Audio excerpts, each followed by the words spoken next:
प्रेम समुद्र, ज्ञान वैराग्य भक्ति ऐश्वर्य अनंत शक्तियों के स्वामी प्रभु श्री कृष्णचंद्र जी कृपा करके ऐसा उपदेश कर रहे हैं जो हम ध्यान पूर्वक श्रद्धा विश्वास रख करके श्रवण करें। और यही सार बात है, ऐसी महत्व बुद्धि रखकर मनन करें और इसी से हमें परम सुख मिलेगा। इसलिए इसे जीवन में धारण करें तो इसी जन्म में हमारी ये दुख परंपरा नष्ट हो जाए। बार बार जन्मना मरना, मायाकृत नाना प्रकार के भोगों की कामना में जलना, अन्य अन्य शरीरों में बड़े दुखों की प्राप्ति होती है। मनुष्य शरीर में दुख निवारण का अधिकार है, अन्य जीवों को केवल भोगने का अधिकार है। अंततो गत्वा मृत्यु जैसा महान दुख, फिर जन्म, फिर वही क्लेश परंपरा और फिर प्रलय, फिर महाप्रलय। ये बार बार हमको दुख जो मिल रहा है, इससे निकलने का एकमात्र उपाय है प्रभु श्री कृष्णचंद्र जी के बताए हुए मार्ग पर चलकर उनका अनुभव कर लेना, उनका साक्षात्कार कर लेना। ये प्रभु ही अपनी प्राप्ति का रहस्य बता सकते हैं। दूसरे किसी को भी जो अनुभव है वो इन्हीं के बताए। अगर ये ना जनावे तो कोई ऐसा नहीं है कि इनको जान सके। प्रभु ही कृपा करके गुरु रूप से, संत रूप से, शास्त्र रूप से अपना परिचय देते हैं। जब तक हमारी भगवत प्राप्ति नहीं होगी तब तक ये दुख परंपरा मिटने वाली नहीं। कल आपने श्रवण किया, ब्रह्मा जी के एक दिन में सृष्टि की रचना और रात्रि में प्रलय, ऐसे 100 दिव्य वर्ष बाद महाप्रलय, सर्वनाश। बीच में जो है हमारा शरीर छूटता है और हमें पुनः जन्म लेना पड़ता है। इसका कारण होता है यहां हमारी ममता।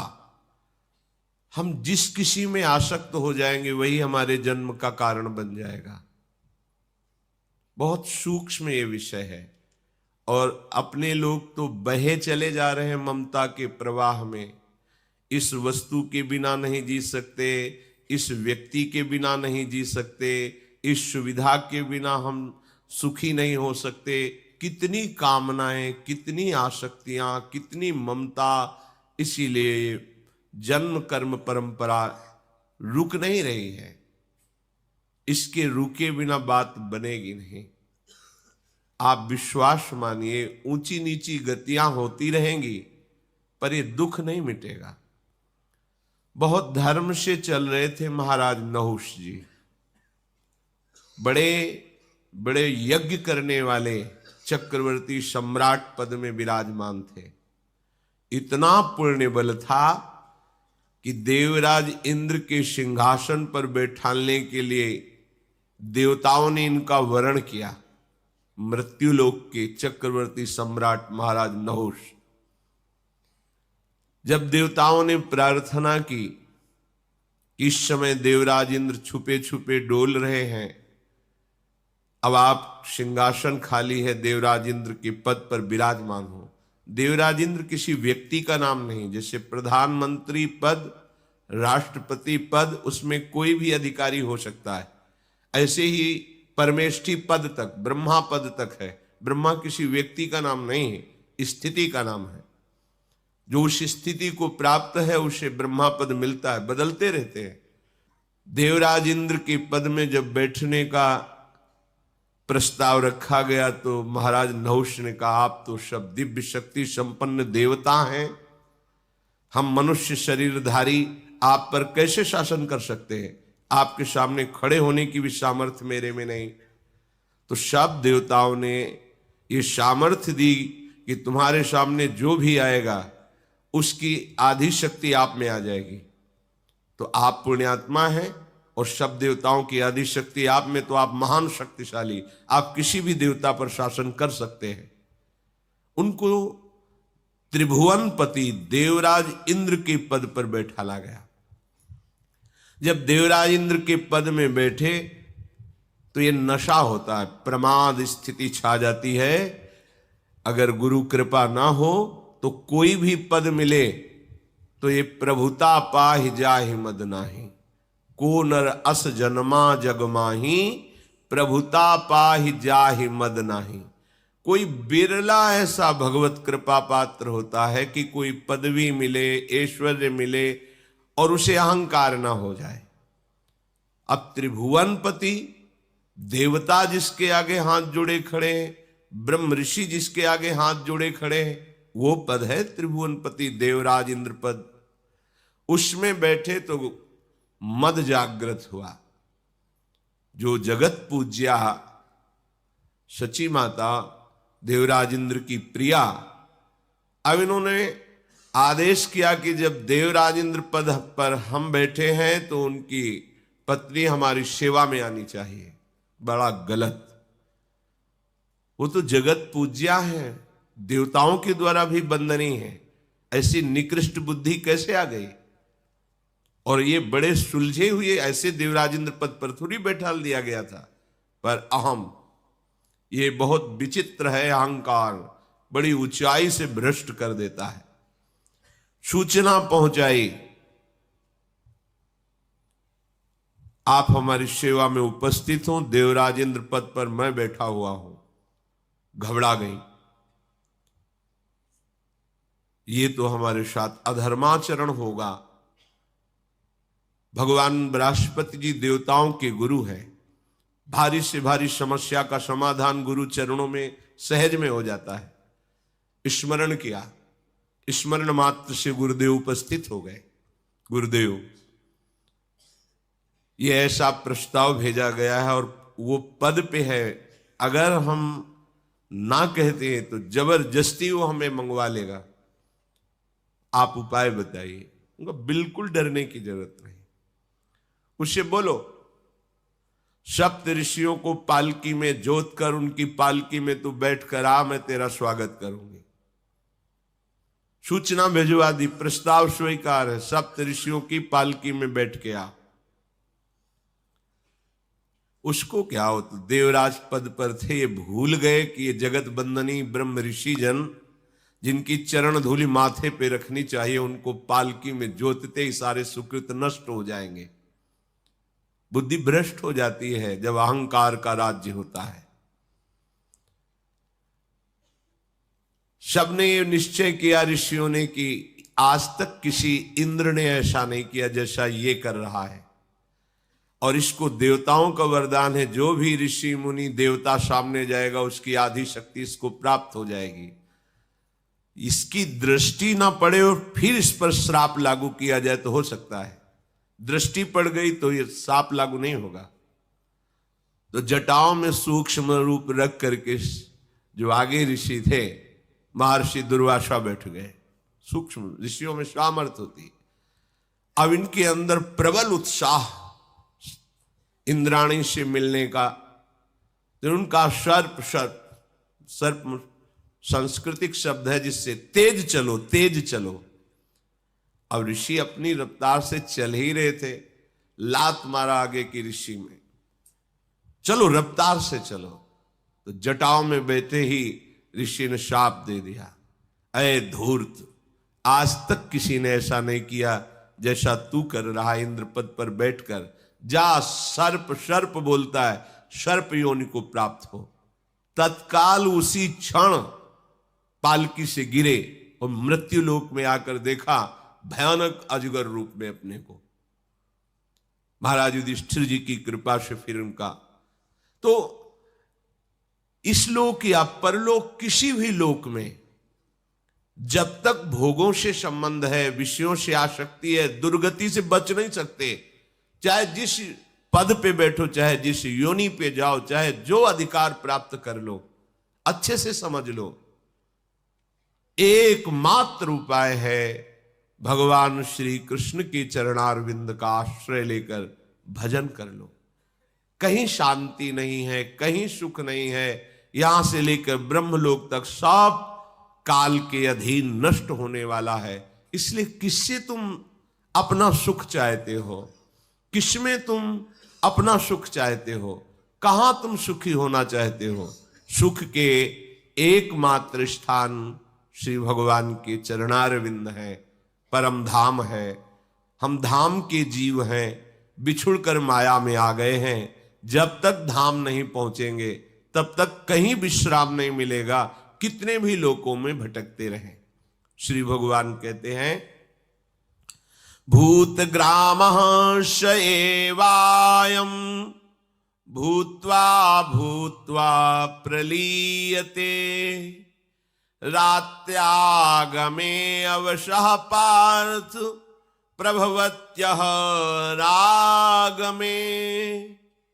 हे पार्थ, हे अर्जुन, ये जितना प्राणी समुदाय है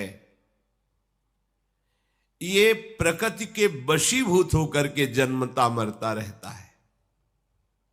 ब्रह्मा के दिन में ये सृष्टि बढ़ती रहती है और रात्रि में संपूर्ण सृष्टि का प्रलय हो जाता है।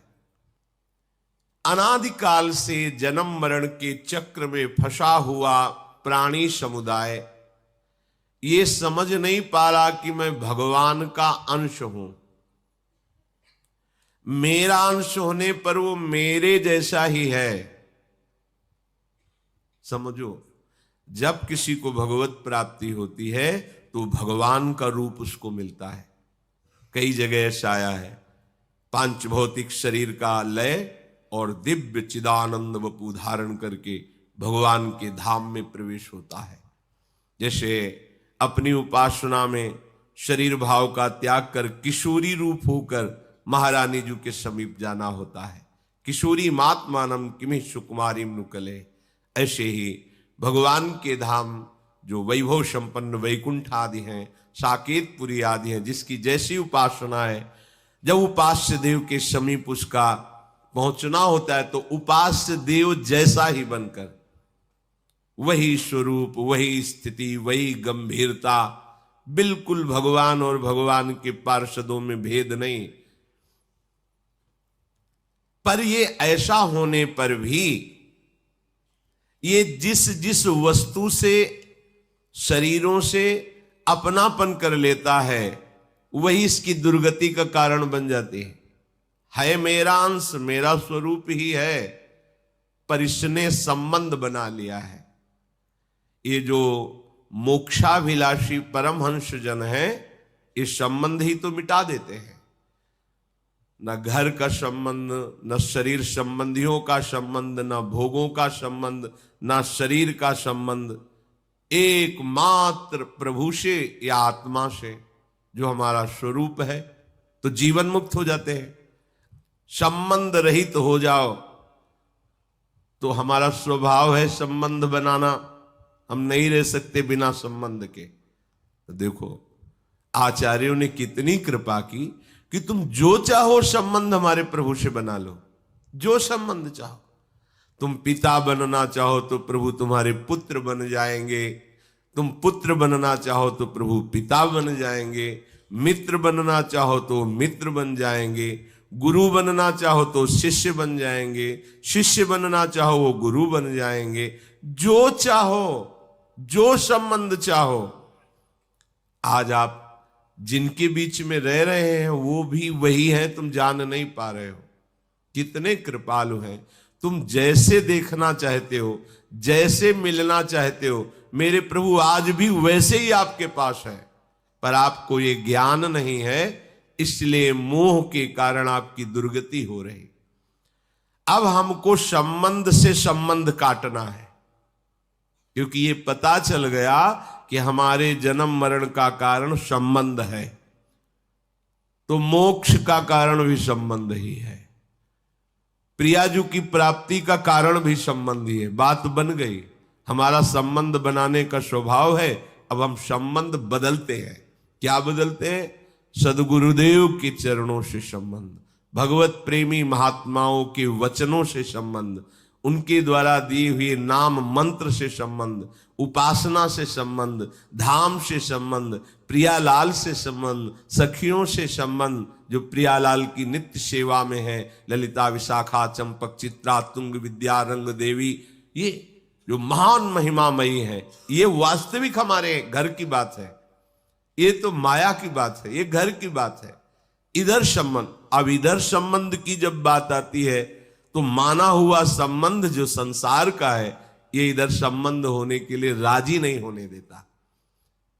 कोई विरला ही गुरु कृपा पात्र सब संबंधों को काट करके एक प्रभु से, प्रियालाल से संबंध करता है। अब उसके लिए कोई चिंता की बात नहीं, सारा खेल संबंध में टिक गया। मामा प्रयागदास जी मस्त ऐसे बैठे, गिरदा लगा हुआ है जैसे राजा महाराजा। कोई पूछता कि आप वैष्णव होकर माला लिए नहीं दिखाई देते, कभी ऐसा भजन साधन नहीं। बोले जिसका संबंध न हो भजन साधन करे, हमारे तो जीजा राम जी हो, हमारी जिज्जी जानकी जी, आप हमें क्या परवाह। वही बात हरिराम व्यास जी कह रहे, काहू के बल भजन को काहू के आचार। श्री जी तो हमारी स्वामिनी है, हम उनकी सखी हैं, दासी है। तो व्यास भरोसे कुंवरी के सोवत पांव प्रसाद, ये संबंध हमारे प्रभु है ना। आप प्रभु को एक परदेश का सा मानते हैं, और मायाकृत शरीर जिनकी सत्ता ही नहीं है, जो पहले नहीं थे, बाद में नहीं रहेंगे, अब केवल भास रहे, उनको अपना संबंधी मान रहे। अज्ञान। देखो, माना हुआ संबंध बहुत दृढ़ हो जाता है। जिन शरीरों से संबंध माना था वो तो चले गए, लेकिन संबंध आज भी बना हुआ है। वो मेरे पिता, मेरे भाई, मेरे अमुक अमुक अमुक, उनका नामो निशान मिट गया। कभी वो रूप दोबारा आएगा ही नहीं सृष्टि में। जो रूप से संबंध किया था वो दोबारा आएगा ही नहीं सृष्टि में। रूप, स्वरूप से संबंध कहां हुआ था? हम तो रूप से मानते थे, मेरे बाप, ये मेरी माई, ये मेरे रिश्ते, ये नाते, वो तो मर गए, लेकिन संबंध बना हुआ है हृदय में। कितना दृढ़ होता है संबंध। यही संबंध हमारी सदगति और दुर्गति का कारण होता है। सदगुरु